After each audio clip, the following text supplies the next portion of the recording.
네, 오늘 낭독할 책은 생각이 많아 우울한 걸까? 우울해서 생각이 많은 걸까입니다. 출판사는 필름 출판사입니다. 출판사는 필름 출판사. 책을 보내주셨습니다. 출판사에서. 즈니 피아 칼리슨. 덴마크의 심리학자이자 메타인지 치료 전문가로 15년 넘게 활동을 했다. 영국 맨체스터 대학교에서 박사학위를 취득하고 메타인지 치료의 창시자인 에이드리안 웨이스 교수와 함께 연수했다. 현재 덴마크에서 상담센터를 운영하며 스트레스, 불안, 우울증을 전문으로 한다. 이 책은 메타인지 치료를 다룬 최고의 지침서로 꼽히며 베스트셀러에 등극했고 세계 각국에서 다양한 언어로 출간되고 있다. 낭독해 보도록 하겠습니다. 낭독합니다. 목차는 파트 1부터 7까지 있고요. 파트 1, 머릿속이 늘 복잡하다면. 파트 2, 어차피 흩어질 감정. 파트 3, 당신은 선택할 수 있다. 파트 4, 생각은 습관이다. 파트 5, 행복하면서 슬플 수 있지. 파트 6, 약물 치료가 정말 필요할까? 파트 7, 이제 삶에 뛰어들길. 네, 제가 가장 기억에 남는 부분은 파트 3, 당신은 선택할 수 있다. 이 부분이었습니다. 낭독해 보도록 할게요. 당신은 선택할 수 있다. 촉발사고와 지나치게 많이 생각하는 습관을 인식하고 나면 촉발사고에 대해 얼마나 생각할지를 결정하는 사람은 바로 자신이므로 스스로에게 선택권이 있다는 걸 깨닫게 된다. 나는 내담자들이 처음 메타인지 치료를 시작할 때 그들이 반추를 어느 정도 통제할 수 있는지 물어본다. 대부분 사람들은 고개를 저으며 스스로 통제하기는 불가능하다고 말한다. 나는 다음에 척도를 보여주고 통제력이 얼마나 부족한지 표시해달라고 부탁한다. 만약 100%라고 답하면 그들은 반추하는 행위를 전혀 통제할 수 없다는 의미다. 0%는 완전한 통제력을 갖고 있다고 믿는 것이다.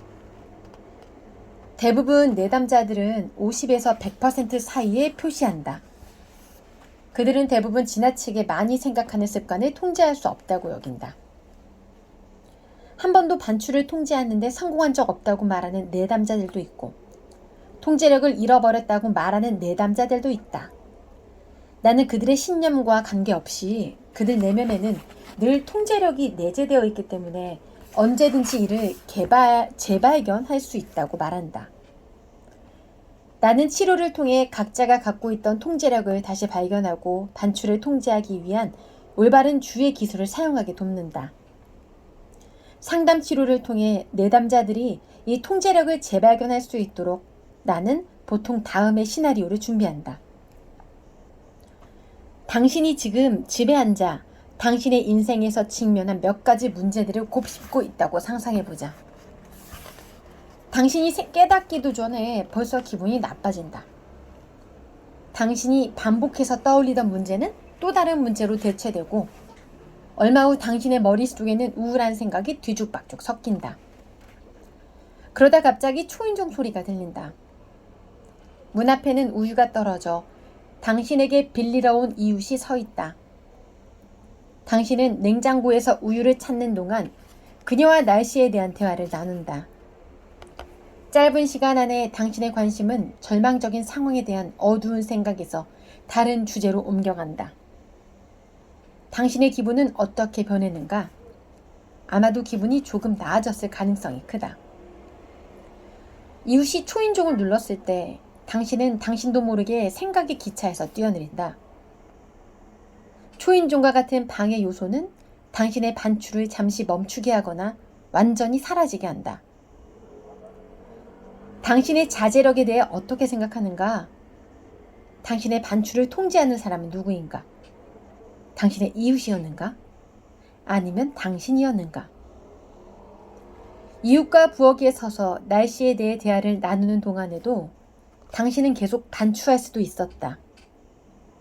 다음에 그녀가 무언가를 빌리러 당신을 또 방문한다면 잠시 대화에서 빠져나와 의식적으로 당신이 대화를 나누고 있던 것 외에 다른 문제를 생각할 수 있는지 시도해보자. 분명히 할 수 있을 것이다. 사람들은 사실 명령에 따라 생각하는 것에 능숙하다. 따라서 만약 의식적으로 당신의 문제를 생각하도록 할 수 있다면 반대로 생각을 멈추게 할 수도 있다. 반출을 멈추게 하는 건 외부의 방해밖에 없다고 생각할 수 있다. 그러나 논리적으로 생각해보면 이웃은 자기 자신의 마음 외에는 다른 어떤 마음도 통제할 힘이나 능력이 없다는 걸 알 수 있다. 생각을 내려놓고 당신의 이웃과 나누는 대화에 주의를 옮기기로 결정한 것은 바로 당신이다. 그러므로 당신의 반출을 통제한 사람은 당신인 것이다. 내담자들이 이런 결론에 얼굴을 찌푸리며 의구심을 보일 때 나는 최근에 자신의 문제나 증상에 대해 반추했던 적을 떠올려 보라고 한다. 그리고 그때 동안 생각했는지 묻는다. 5시간? 그렇다면 왜 더 오래 하지 않았을까? 무엇 때문에 10시간 혹은 15시간 동안 하지 않았는가?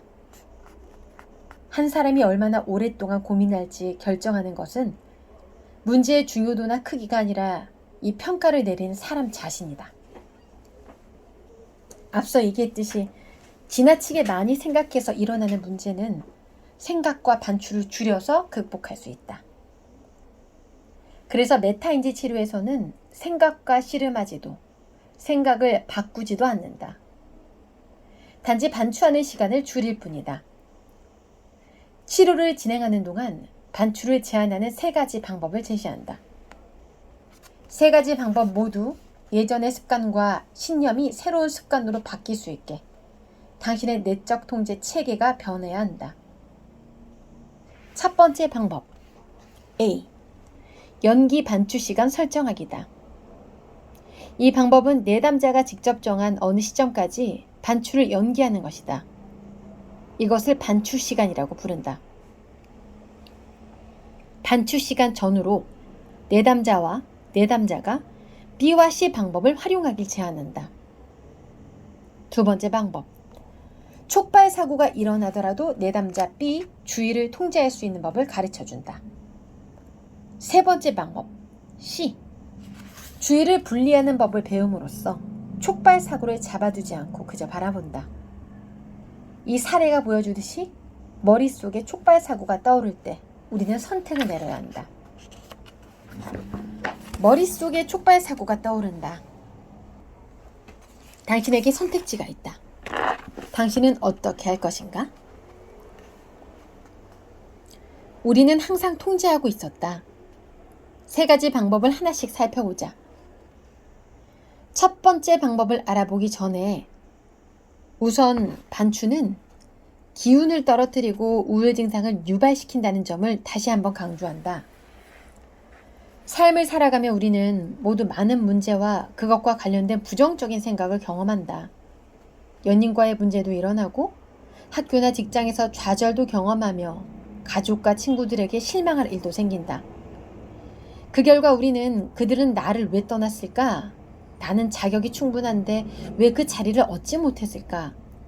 친한 친구들이 왜 우리와 휴일을 보내고 싶어 하지 않을까? 와 같은 질문들을 던진다.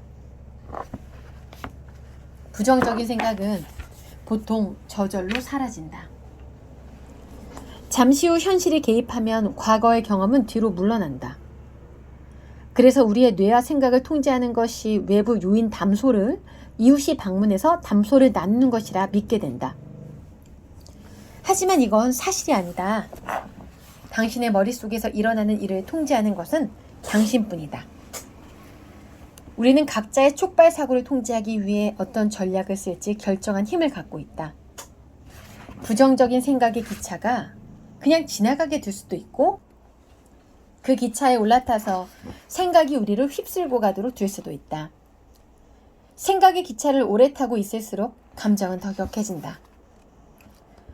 경험이나 감정에 지나치게 집중하는 경우를 설명할 때 몰두하다라는 단어를 쓰기도 한다. 우리는 우리 안에 있는 슬픔을 쏟아내기 위해 우리만의 노래를 반복해서 들으며 싸우거나 이별한 후에 연애 문제에 몰두하기로 선택한다. 우리는 일기를 쓰거나 가족 친구들에게 털어놓거나 스스로 분석하면서 슬픔을 없애고 통제력을 얻으려 한다. 하지만 우리가 아무리 노력해도 이런 행동은 반대 효과를 낸다.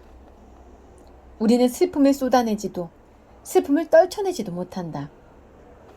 우울증이 생길 때까지 이 문제를 붙들고 계속 유지시킬 뿐이다. 메타인지 치료를 진행하는 동안 나는 머릿속에 떠오르는 모든 생각을 어떻게 해야 할까요? 모두 밀쳐내야 하나요? 라는 질문을 많이 받는다. 나의 답은 확고한 아니오다. 문제는 우리가 생각한다는 사실에 있지 않기 때문에 생각을 억누르는 것이 해결책이 될 수 없다. 또한 알코올이나 음식, 약물, 자해, 장시간 근무, 게임 등으로 생각과 감정을 무디게 하는 것도 좋은 방법이 아니다. 기분풀이 오락이나 주의를 돌리기 위한 방법들에 끌리기 쉽지만 이것은 효과적이지 않다. 한 가지 확실한 점은 물 아래로 밀어 넣어도 계속 떠오르는 고무 오리처럼 부정적인 생각도 우리가 억누르려 해도 표면으로 떠오른다는 것이다. 가끔 내담자들은 더 괴로운 생각에 휘말리지 않으려고 한 가지 특정한 생각을 반추한다고 말한다. 머릿속이 재정 상태나 쇼핑, 청소처럼 일상적인 걱정으로 가득 차면 내가 남편을 진심으로 사랑하는 걸까? 혹은 나는 가치 있는 사람일까? 같은 더 심각한 촉발 사고에 들어올 자리가 없다. 나는 이 전략을 반추 전략에 대해 반추하기라고 부른다. 당연히 이 방법으로 어떤 문제도 해결할 수 없다. 사실 이것은 장기적으로 생각을 억압해서 결국 우울증으로까지 이어지게 할 수 있다. 해결책은 생각을 떠오르는 대로 가만히 두는 것이다. 웨스가 말한 것처럼 아무것도 하지 않기 위해 할 수 있는 모든 걸 하라.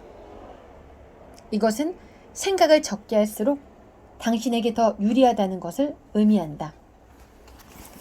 오늘은 생각이 많아 우울한 걸까? 우울해서 생각이 많은 걸까의 일부를 낭독해 보았습니다.